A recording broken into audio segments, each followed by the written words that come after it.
नमस्कार दोस्तों, मैं पवन पंकज अपने YouTube चैनल में आपका स्वागत करता हूं। हाँ तो दोस्तों, मैं आरटी के उन सभी प्रश्नों से रूबरू कराऊंगा जो काफ़ी बार विगत परीक्षाओं में पूछे गए, जिनमें छात्र अक्सर गलतियां कर देते हैं। बिना समय गंवाते हुए मैं अपना सेशन आरंभ करता हूं। और दोस्तों, आप इस वीडियो को बिना स्किप करके देखिए, जिससे आप सभी की शैली समझ सके।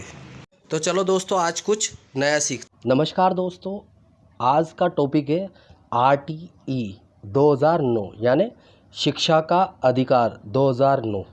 आज के सेशन का पहला क्वेश्चन, शिक्षा का अधिकार अधिनियम 2009 के क्रियान्वयन के बाद कक्षा कक्ष पहला अप्रभावित है, क्योंकि शिक्षा का अधिकार विद्यालय में कक्षा की औसत आयु को प्रभावित नहीं करता। जेंडर के अनुसार अधिक समजातीय है, आयु के अनुसार अधिक समजातीय है या आयु के अनुसार अधिक विषम जाती है। तो दोस्तों, देखने में तो सारे जो ऑप्शन है वो सही लगते हैं, लेकिन जो इसका सटीक आंसर होता है वो होता है दोस्तों आयु के अनुसार अधिक समजाती है। नेक्स्ट क्वेश्चन दोस्तों,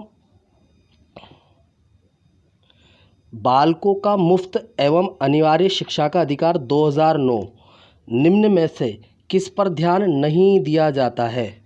पहला आता है दोस्तों, अध्यापकों को प्रशिक्षण की सुविधा प्रदान करना, घुमंतु बालकों के प्रवेश को सुनिश्चित करना, एकेडमिक कैलेंडर को निर्धारित करना या 14 वर्ष के पश्चात शिक्षा। तो दोस्तों, जो ये तीनों है ये तो सब होते हैं RTE 2009 में, लेकिन 14 वर्ष पश्चात शिक्षा ये यहाँ पे गलत है। तो ये सही है दोस्तों, क्योंकि जो RTE 2009 इसमें 6 से 14 वर्ष तक के बच्चों को करा गया। 14 वर्ष पश्चात अगर आता है तो दोस्तों यहाँ दिव्यांग बालकों के लिए होता है, जो कि 6 से 18 वर्षों के लिए किया जाता है, दिव्यांग बालकों के लिए। नेक्स्ट क्वेश्चन दोस्तों, जिला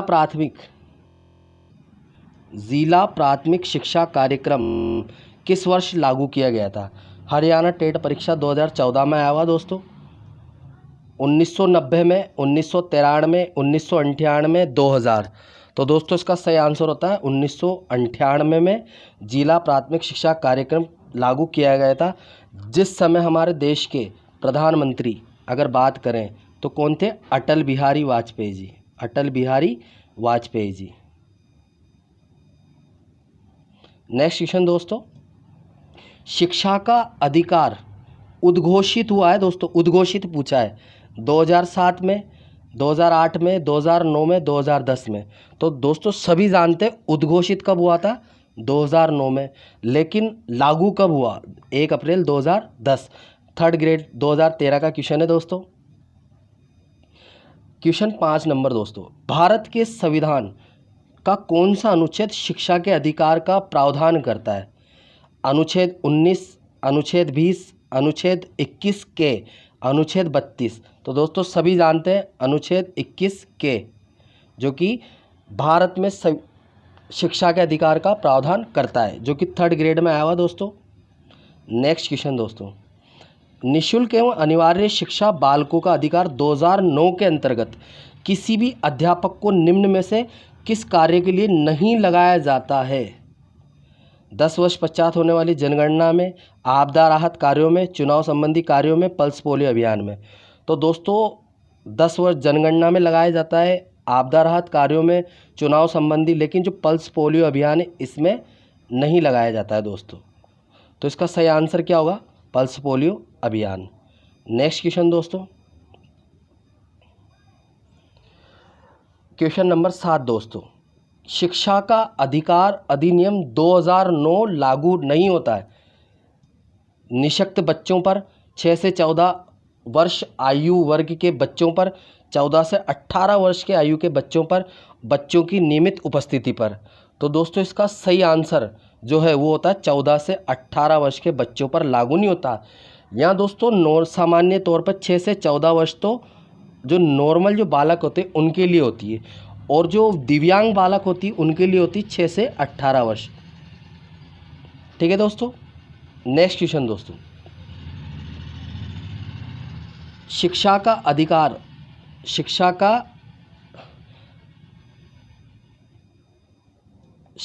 अधिकार अधिनियम 2009 के अनुसार सही है। जन्म तथा स्थानांतरण प्रमाण पत्रों की कमी के लिए किसी भी छात्र को इनकार नहीं करना। सभी बच्चों 6 से 14 वर्ष के जो मुफ्त एवं अनिवार्य शिक्षा का अधिकार। उचित आयु वर्ग में बच्चों को प्रवेश दिलाना। उपरोक्त सभी। तो दोस्तों इसका सही आंसर होता है उपरोक्त सभी। चाहे बच्चे के पास कोई प्रमाण पत्र ना हो, उसकी उम्र के या उसकी आयु के अनुसार उन्हें प्रवेश दिया जाता है। 6 से 14 तक के सभी बालकों को निःशुल्क एवं अनिवार्य शिक्षा का अधिकार है और उचित आयु वर्ग में बच्चों को प्रवेश दिलाना होता है। तो ऑप्शन 4 सही है दोस्तों। नेक्स्ट क्वेश्चन दोस्तों, किस अनुच्छेद के अंतर्गत 86वां संविधान 2002 निःशुल्क एवं अनिवार्य शिक्षा मौलिक अधिकार है? अनुच्छेद 21, अनुच्छेद 21A, अनुच्छेद 18, अनुच्छेद 22। तो दोस्तों सभी जानते हैं अनुच्छेद 21A में ये अधिकार उल्लिखित है। नेक्स्ट क्वेश्चन दोस्तों, निजी स्कूल में गरीब बच्चों के लिए सीटें आरक्षित की गई कितने प्रतिशत? मतलब 25%, 30%, 40%, 45%। तो दोस्तों जो 25% सीटें होती है वो गरीब बच्चों के लिए लॉटरी द्वारा निर्धारित की जाती है निजी स्कूलों में भी। राजस्थान ग्रेड 3 का क्वेश्चन है दोस्तों, 2 बार आ चुका है, 2012 और 2013 में। नेक्स्ट क्वेश्चन दोस्तों, शिक्षा को संविधान संशोधन के द्वारा किस वर्ष में समवर्ती सूची में डाला गया था? ग्रेड 3 2012, आर्टेड 2012 का क्वेश्चन है दोस्तों। 1952 में, 1976 में, 1986 में, 1992 में।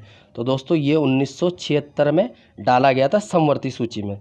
नेक्स्ट क्वेश्चन दोस्तों, नामांकन बढ़ाने, उपस्थिति बनाए रखने, बच्चों का पोषण स्तर सुधारने हेतु प्राथमिक शिक्षा के लिए राष्ट्रीय पोषण सहयोग कार्यक्रम कब शुरू किया गया था? राष्ट्रीय पोषण सहयोग कार्यक्रम कब शुरू किया गया था? 4 जून 2005, 26 जनवरी 2008, 4 अक्टूबर 2005, 15 अगस्त 2005। तो दोस्तों इसका सही आंसर जाता है 26 जनवरी 2008 को।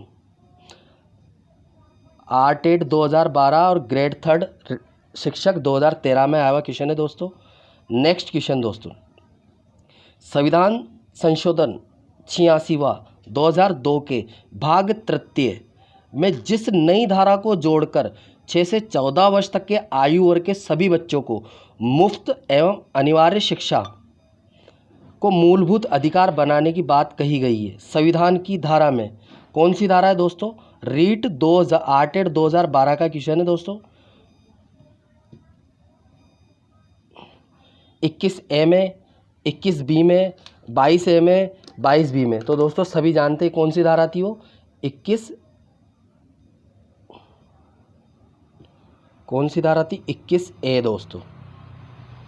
ए वाला क्वेश्चन, ए वाला ऑप्शन सही है दोस्तों। नेक्स्ट क्वेश्चन दोस्तों,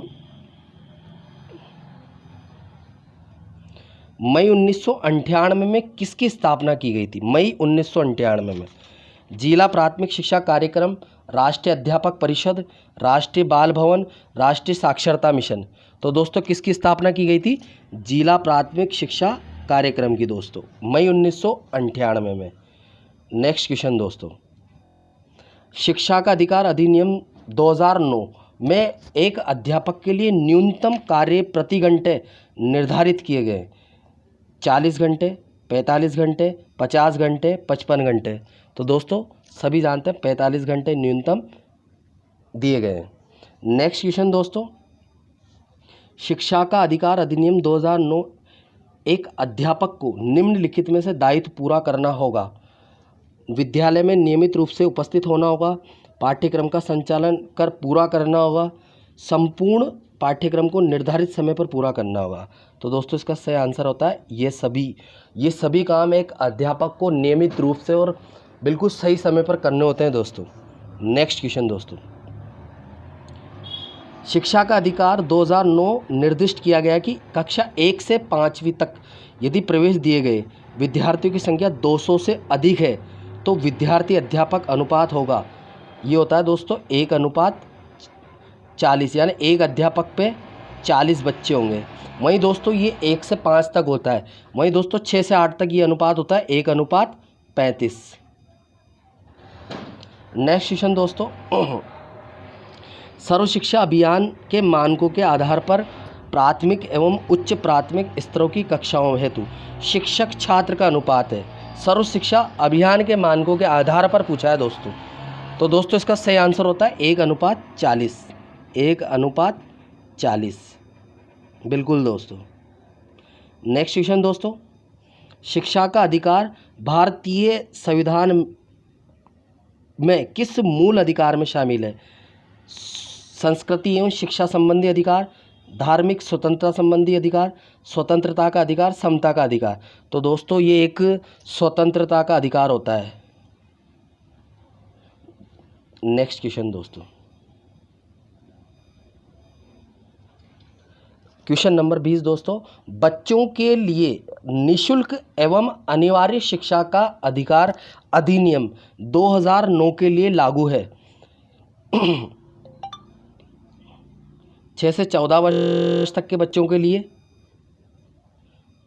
या 7 से 13 वर्ष, 5 से 11 वर्ष, 6 से 12 वर्ष। तो दोस्तों सभी जानते हैं एक सामान्य जो बच्चे होते हैं वो 6 से 14 वर्ष होते हैं, और दिव्यांग जो होते हैं उनके लिए आता है 6 से 18 वर्ष दोस्तों।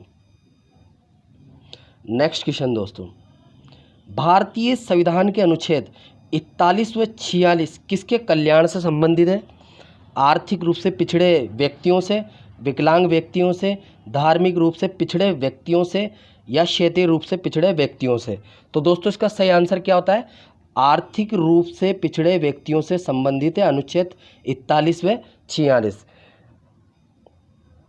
ग्रेड शिक्षक 2012 और उत्तराखंड टेट परीक्षा 2011 में आया हुआ दोस्तों।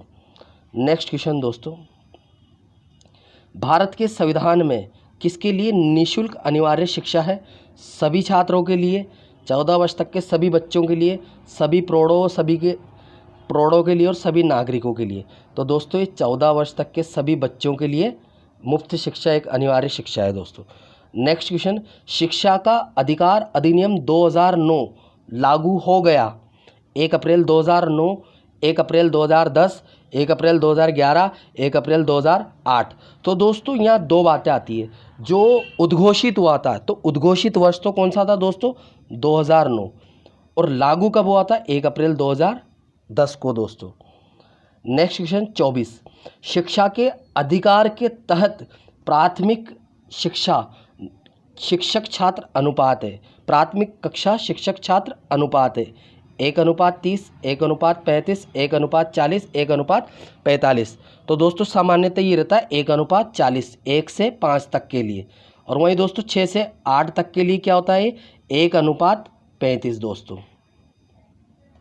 नेक्स्ट क्वेश्चन दोस्तों, प्राथमिक स्तर पर न्यूनतम कार्य दिवस यानी 1 से 5 तक के स्तर पर 200, 220 दिन, 1000, 800। तो दोस्तों कितने दिवस होते हैं? वो होते हैं दोस्तों 200 दिवस।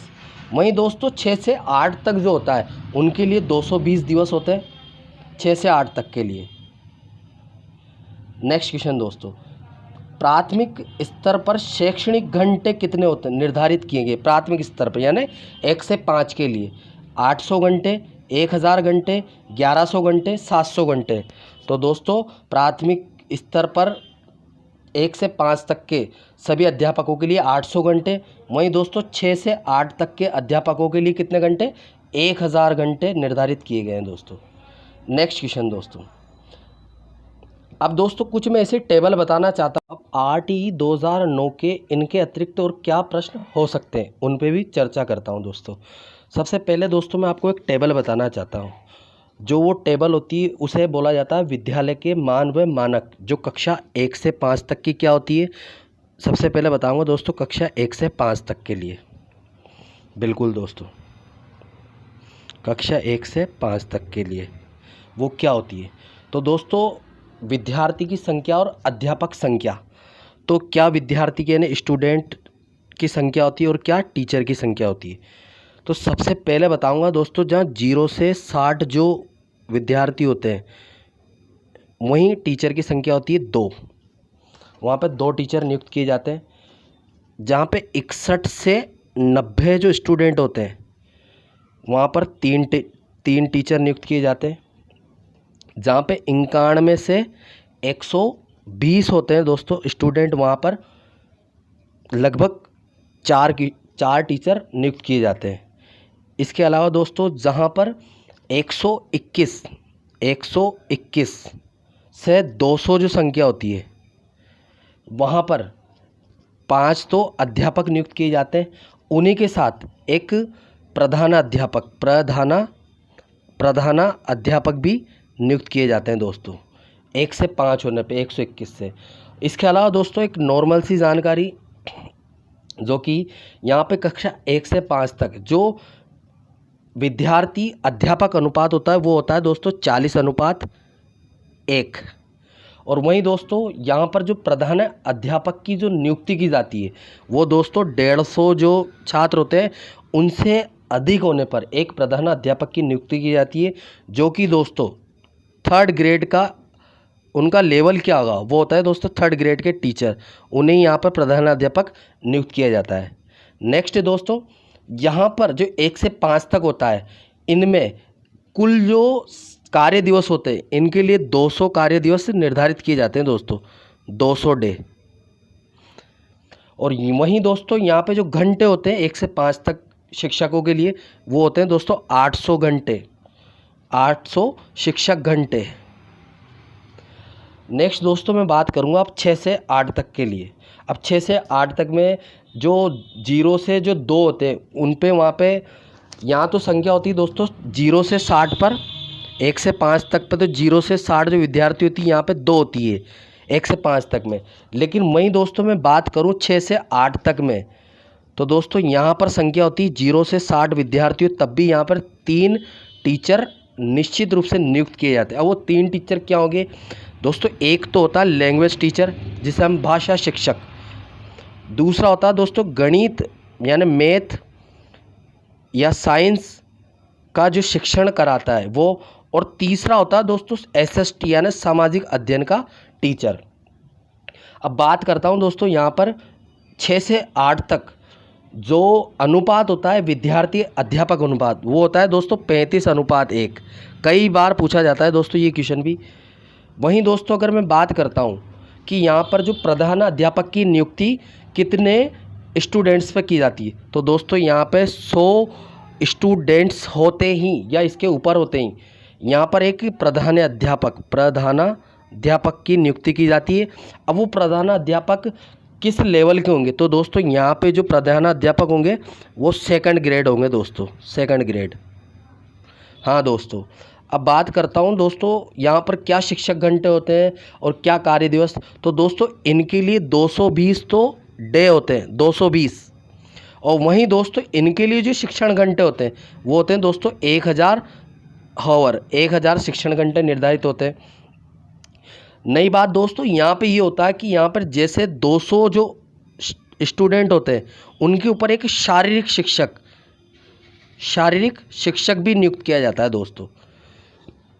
और कई बार दोस्तों एक क्वेश्चन पूछा जाता है, सामान्यतः सभी विद्यालयों में जो प्रार्थना होती है उसकी अवधि क्या होती है तो दोस्तों उसकी अवधि होती है 20 मिनट। नेक्स्ट क्वेश्चन दोस्तों कई बार एक ऐसे क्वेश्चन भी आते हैं जो एक जैसे कोई 10 वर्ष का आयु का बच्चा है जिसके पास कुछ सर्टिफिकेट नहीं है तो उसको किस कक्षा में प्रवेश दिया जाए तो दोस्तों उसके लिए एक टेबल होती है जिसके अनुसार आप आराम से उसे एक याद कर सकते हो दोस्तों। तो वो कौन सी टेबल है दोस्तों तो मैं बताऊंगा दोस्तों। जो दोस्तों यहाँ पे होती है एक 6 से 7 वर्ष का जो बालक होगा उसे तो दोस्तों कक्षा 1 में, और वहीं दोस्तों 7 से 8 वर्ष का जो बालक होगा उसे कक्षा 2 में प्रवेश दिया जाएगा। जो 8 से 9 वर्ष का होगा उसे दोस्तों यहाँ पे कक्षा 3 में दिया जाएगा। 9 से 10 वर्ष का होगा उसे यहाँ पे कक्षा 4 में दिया जाएगा। और जो 10 से 11 वर्ष का होगा तो उसे दोस्तों कक्षा 5 में किया जाएगा। और जो दोस्तों 11 से 12 वर्ष का होगा उसे दोस्तों कक्षा 6 में अध्ययन दिया जाएगा। और जो 12 से 13 वर्ष का होगा उसे दोस्तों यहाँ पर कक्षा 7 में दिया जाएगा। वहीं दोस्तों जो 13 से 14 वर्ष का होगा उसे यहाँ पर कक्षा 8 में अध्ययन दिया जाएगा, प्रवेश दिया जाएगा। दोस्तों ये अब इस जगह 2 बात आती है कि हम कौन सी जैसे अगर मैं मानता हूँ कोई 13 से 14 वर्ष का बालक है तो उसे कक्षा 8 में, तो यहाँ पे आप 13 मानोगे 14 मानोगे, तो दोस्तों यहाँ पे हमेशा लोअर लिमिट जो होती है उसे यूज़ किया जाता है। तो जैसे एक क्वेश्चन पूछता हूँ दोस्तों, एक क्वेश्चन ऐसे आता है, जैसे भी पिछली आरटेट परीक्षा में कई बार पूछा गया है। एक 13 वर्ष का बालक जो कि जिसके पास कोई या किसी प्रकार के कोई प्रमाण पत्र नहीं है, तो अगर शिक्षक उसे प्रवेश देना चाहे तो किस कक्षा में दे सकता है। तो दोस्तों यहाँ 13 वर्ष पूछा, आप 13 वर्ष लोअर लिमिट किस में आती है, 13 से 14 में, तो दोस्तों से कक्षा 8 में प्रवेश दिया जाएगा। दोस्तों मैं अपनी बोली को यही विराम देता हूँ। आप चाहे दोस्तों, मैंने पिछले बाल विकास पे 4 पार्ट में बाल विकास के सभी प्रश्नों को सोल्व किया है, आप ज़रूर उन्हें देखें, उनसे आपको बाल विकास के सभी प्रश्नों की शैली प्रकृति ज्ञात हो जाएगी। धन्यवाद दोस्तों। अगर दोस्तों मेरे द्वारा दी गई जानकारी से आप लाभान्वित हुए तो प्लीज़ मेरे चैनल को सब्सक्राइब एंड लाइक और शेयर करें, जिससे मैं सभी टॉपिक के वीडियो आपके सामने ला सकूं। अगर आपको किसी प्रश्न में कन्फ्यूज़न है तो दोस्तों आप मुझे कमेंट बॉक्स में कमेंट करके बता सकते हैं। धन्यवाद दोस्तों।